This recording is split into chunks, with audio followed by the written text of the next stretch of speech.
Welcome friends, আমি সৌরভ। তো আমি এখন কথা বলবো সুমিত সাইল পরিচালিত, অঙ্কুশ, ঐন্দ্রিলা সেন, কৌশিক গাঙ্গুলি, ঋষি কৌশিক অভিনীত তাদের নতুন মুভি মির্জা। তো মির্জা মুভিটা নিয়ে রিভিউ করবো, আসলে মির্জা মুভিটা কেমন ছিল, কেমন হলো এই মির্জা মুভিটা। তো এই মির্জার গল্প যদি আমি একটু ছোট্ট করে বলি, তো আমরা ট্রেলারে দেখছি যে কৌশিক গাঙ্গুলি সে একজন গ্যাংস্টারের ভূমিকা প্লে করবে। তো সে একজন গ্যাংস্টার এবং বেসিক্যালি তার আন্ডারে কিংবা অন্য কারো আন্ডারে অঙ্কুশ সে কাজ করবে, কিন্তু এটা কেউ জানে না যে অঙ্কুশ আসলে কার হয়ে কাজ করে। তো এইটা আসলে অঙ্কুশ ছাড়া কেউ জানে না, যেটা আমরা ট্রেলার দেখেই বুঝতে পারছি। তো এখানে ঋষি কৌশিক সে একজন পুলিশ অফিসারের ক্যারেক্টার প্লে করবে। সে এই আহ, মানে কৌশিক গাঙ্গুলির যে ক্যারেক্টার, যে গ্যাংস্টার, তো তাকে মানে দমানোর জন্যই কিন্তু তিনি বারবার বিভিন্ন মিশন করবে এবং কোথাও গিয়ে সবসময় তাদের পিছনে পড়ে থাকবে। এবং অঙ্কুশ, মানে অঙ্কুশের যে ক্যারেক্টার, তো এই যে ক্যারেক্টার মানে তার ক্যারেক্টারের কিন্তু নাম দেওয়া হয়েছে জোকার। তো জোকার যে কার্ডটা কিন্তু মানে খুবই পাওয়ারফুল। এবং অঙ্কুশের মোটিভ কী বা সে কি করতে চায়, সে কি হতে চায়, তো আমরা প্রত্যেকেই জানি অঙ্কুশ সে আসলে নাম কামাতে চায়, ইজ্জত কামাতে চায়।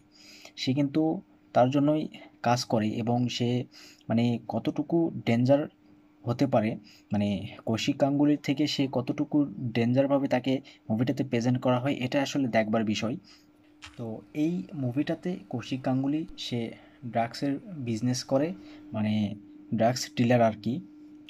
এবং কৌশিক গাঙ্গুলির ডান হাত হচ্ছে তার ছেলে, এবং তার ছেলেই কিন্তু এই পুরো ব্যবসা মানে বিজনেসটা দেখাশোনা করে। তো এই যে কৌশিক গাঙ্গুলির যে বিজনেস, ড্রাগসের যে বিজনেস বা তার যে গ্যাং, তো এই গ্যাংকে কিন্তু শেষ করতে চাই ঋষি কৌশিক।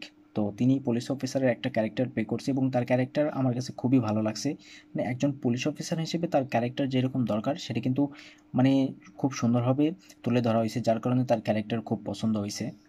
তো এবার অঙ্কুশের যে ক্যারেক্টার জোকার, তো অঙ্কুশ কিন্তু এবার এই কৌশিক গাঙ্গুলির যে বিজনেস বা এই যে গ্যাং, তো অঙ্কুশ এই গ্যাংটার ভিতরে ঢুকতে চাচ্ছে এবং তার একটাই উদ্দেশ্য, সে নাম কামাতে চায়, ইজ্জত কামাতে চায়। তো আসলে আমি প্রথমেই বললাম যে অঙ্কুশের উদ্দেশ্য কি জাস্ট সে নাম কামাতে চায় নাকি ইজ্জত কামাতে চায়, আসলে এর পেছনে তার কোনো মোটিভ বা তার কোনো উদ্দেশ্য আছে কি না। এবং এই ঋষি কৌশিক সে কি আসলে এই কৌশিক গাঙ্গুলির যে বিজনেস, ড্রাগসের বিজনেস বা এই যে তার যে গ্যাং, তো এটাকে ধ্বংস করতে পারে কি না। তো এই সমস্ত কিছু নিয়ে আসলে মির্জা মুভিটার গল্প সাজানো হয়েছে। এবং এর চেয়ে বেশি কিছু জানতে গেলে অবশ্যই সিনেমা হলে গিয়ে মুভিটা দেখতে হবে। এবং আমি বলবো যে বর্তমান সময়ে বাংলাতে এরকম কমার্শিয়াল মুভি ভাই আশা করা যায় না, এবং এই মুভিটা কখনোই মিস করবেন না। তো আমার মানে এই মুভিটা খুবই ভালো লাগছে, এর বেশ কিছু কারণ আছে। তো প্রথমে হলো প্রত্যেকটা ক্যারেক্টার, সেটা মানে অঙ্কুশের ক্যারেক্টার হোক কিংবা ঐন্দ্রিলা সেন কিংবা ঋষি কৌশিক কিংবা কৌশিক গাঙ্গুলি, ভাই প্রত্যেকটা ক্যারেক্টার যেরকম দরকার সেই রকমভাবেই কিন্তু ক্যারেক্টারকে এখানে রাখা হয়েছে এবং তাদের পারফরমেন্সটা কিন্তু টপ নচ ছিল। বিশেষ করে কৌশিক গাঙ্গুলি, ভাই তাকে, তিনি তো এই রকম কমার্শিয়াল মুভি করে না, তাকে আমরা এরকম কোনো ক্যারেক্টার প্লে করতে দেখতে পাই না, কিন্তু এখানে তিনি জাস্ট তার ক্যারেক্টারটা ফাটিয়ে দিয়েছে। তাকে যেভাবে এখানে প্রেজেন্ট করা হয়েছে, বেসিক্যালি মানে একটা নেগেটিভ ক্যারেক্টার যদিও, এবং গ্যাংস্টার, তাকে যেভাবে প্রেজেন্ট করা হয়েছে এবং মানে মানে একটা ভিলেনকে যেভাবে এখানে পাওয়ারফুল হিসেবে দেখানো হয়েছে, এইটা দুর্দান্ত ছিল। যেটা আমরা বলিউডে দেখছি, সঞ্জয় দত্তকে যেভাবে ইউজ করে তারা ভিলেন হিসেবে, সেটা কিন্তু মারাত্মক লেভেলের। তো সেই রকম একটা ওয়াইফ কিন্তু এখানে রাখা হয়েছে এবং কৌশিক গাঙ্গুলিকে সেই ধাঁচেই কিন্তু এখানে প্রেজেন্ট করা হয়েছে। এবং তার এন্ট্রি সিনে দেখবেন বিরিয়ানি খাওয়ার একটা সিন আছে, যেটা মানে দুর্দান্ত, এটা প্রত্যেকের ভালো লাগবে। এবং অঙ্কুশ তার এন্ট্রি সিনটাও কিন্তু খারাপ না, সেটা কিন্তু সত্যি মানে একটা ভিলেন পাওয়ারফুল হলে তার থেকে হিরোটাকে কতটুকু পাওয়ারফুল মানে করা দরকার এবং কতটুকু পাওয়ারফুল হলে দর্শক মজা পাবে, এটা কিন্তু মানে মুভি মেকার্স যারা, তারা অবশ্যই জানে, আমার থেকে বেটার জানে। তো সেটা কিন্তু মুভিটা দেখলেই বুঝতে পারবেন যে অঙ্কুশ কি কোন লেভেলে এখানে ইউজ করা হয়েছে। মানে এত সুন্দরভাবে মানে প্রত্যেকটা সিনকে ধরে ধরে আহ, ইয়ে করা হয়েছে আর কি, এন্ট্রি দেওয়া হয়েছে, যেটা সত্যি আলাদা লেভেলের ছিল। প্রত্যেকটা ক্যারেক্টার এখানে সত্যি আমার কাছে খুব ভালো লাগছে। আর মির্জা আর টিজার বা ট্রেলার গান প্রত্যেকেই দেখছেন। তো ভিজুয়ালি মুভিটি কিন্তু খুবই সুন্দর ছিল, প্রত্যেকটা ক্যারেক্টার পারফরমেন্স খুব ভালো ছিল। ঐন্দ্রিলা সেন, অঙ্কুশ, তাদের পারফরমেন্স আমার খুব ভালো লাগছে। অঙ্কুশ এখানে সত্যি তার মানে বেস্টটা দিয়ে কাজ করছে এবং সে আম, বলা যায় একটা রিস্ক নিয়ে কিন্তু এই মির্জা মুভিটাকে নিয়ে আসছে এবং সেটা কিন্তু তিনি প্রুভ করে দিলেন যে আসলে রিস্ক নিলে লাইফে অনেক কিছু করা সম্ভব। এবং ঐন্দ্রিলা তার পারফরমেন্স দুর্দান্ত, তাকে যেভাবে ইউজ করা হয়েছে আমরা বলিউডে দেখছি ক্যাটরিনা কাইফ তাকে মানে টাইগারে মানে যেভাবে অ্যাকশন সিনগুলোতে ইউজ করা হয়েছে মানে ফিমেলের যে অ্যাকশনগুলো যেগুলো দেখে দর্শক চমকে যাবে, তো সেই লেভেলের কিন্তু ঐন্দ্রিলা সেনকে ইউজ করা হয়েছে এবং তার পারফরমেন্স মানে তার অ্যাকশনগুলো দেখলে সত্যি অবাক হয়ে যাবেন। তাকে কিন্তু জাস্ট একটা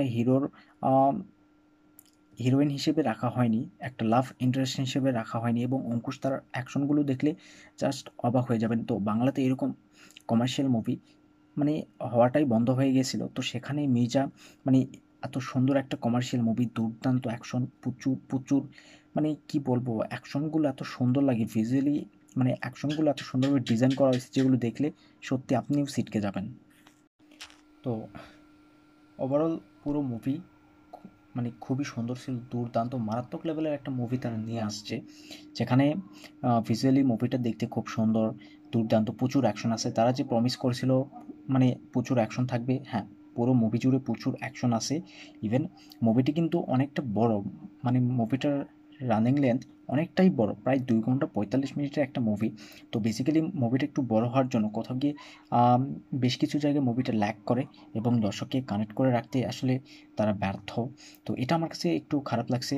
আর বিশেষ করে বেশ কিছু জায়গায় এই যে কৌশিক গাঙ্গুলির ক্যারেক্টার কিংবা ঋষি কৌশিকের ক্যারেক্টার, তো এই ক্যারেক্টারগুলোকে কোথাও গিয়ে একটু মানে এমনভাবে ইউজ করছে যেটা দর্শক হয়তোবা পছন্দ করবে না। আর ট্রেলারে তারা এমন কিছু রিভিল করছে যেটা করাটা আসলে আমার মনে হয় যে না করলেই বেটার হতো। মানে একটা জিনিস, এই যে মির্জা মির্জা যে ক্যারেক্টার, অঙ্কুশের যে ক্যারেক্টার, তো এই ক্যারেক্টার মানে মির্জা সে কখন কার হয়ে কাজ করে কিংবা তার উদ্দেশ্য কী, মানে ট্রেলারে অনেকটাই আসলে রিভিল করছে, এটা যদি না করতো আরও বেটার হতো। আর ব্যাকগ্রাউন্ড মিউজিক তো দুর্দান্ত মিউজিক ছিল, কিন্তু মিউজিকটা আমরা মানে অনেক অনেক আগে থেকে এই ব্যাকগ্রাউন্ড মিউজিকটা শুনে আসতেছি, যার কারণে এই মিউজিকে আর সেরকম কিন্তু মজা আমরা পাচ্ছি না, সেই রকম ভাইব দিচ্ছে না। তো তারপরেও মিউজিকটা কিন্তু দুর্দান্ত লাগে। আর প্রত্যেকটা ক্যারেক্টার তাদের পারফরমেন্স সত্যি অসাধারণ ছিল এখানে, প্রত্যেকটা ক্যারেক্টার কে কখন কার থেকে ছাপিয়ে যাচ্ছে জিনিসটা ব্যাপক। তো আমার কাছে মির্জা মুভিটা আলাদা লেভেলের লাগছে। তো এইরকম একটা কমার্শিয়াল মুভি অবশ্যই সাপোর্ট করা দরকার, বা এইরকম কমার্শিয়াল মুভি যদি আপনি মিস করেন তাহলে বলবো যে আপনি কমার্শিয়াল মুভি দেখতে পছন্দ করেন না। তো যারা যারা কমার্শিয়াল মুভি পছন্দ করেন, ভালোবাসেন, তো তাদেরকে বলবো অবশ্যই হলে গিয়ে মির্জা মুভিটা দেখুন, মজা পাবেন। তো যাই হোক, ভিডিও ভালো লাগলে অবশ্যই একটা লাইক করবেন, শেয়ার করবেন আর এই চ্যানেলটা সাবস্ক্রাইব করবেন। ধন্যবাদ।